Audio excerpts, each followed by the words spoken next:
within a very short time as we take the photo.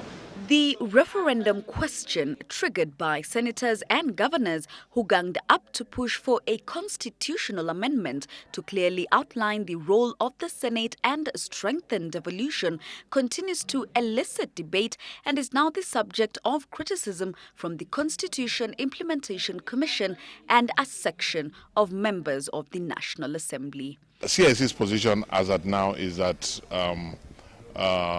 we have a constitution. We really need to make every effort to ensure that it works and that it is implemented.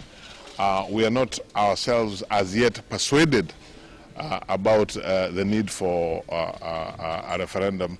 A section of legislators maintain that the move is simply playing politics, but they are ready to take on the senators and governors should they stick to their guns and pursue a referendum.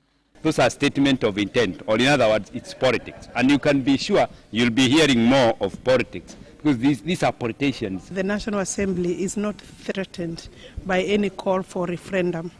Maybe we would be waiting for them at the referendum, because questions are posed. It is possible that the functions they are actually performing are functions that can be performed by the National Assembly.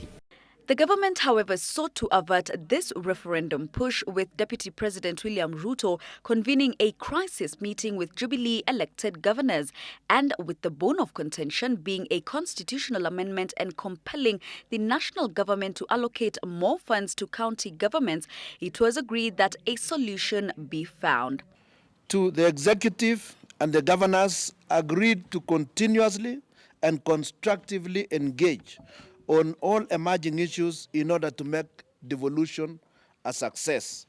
We will have a meeting, hopefully, end of this week, with the CIC, with CRA, with Transition Authority, with the relevant ministries, so that there is no pull and push, so that we can have one meeting that will agree on a way forward that will not be in contention. As it stands, the senators and governors were dissatisfied with the 210 billion shilling allocation to the county governments and instead wanted 258 billion. The national government, however, says it allocated more than the 15% of the budget it was meant to and allocated a 32% equivalent. Jacky Maribe, Citizen Weekend.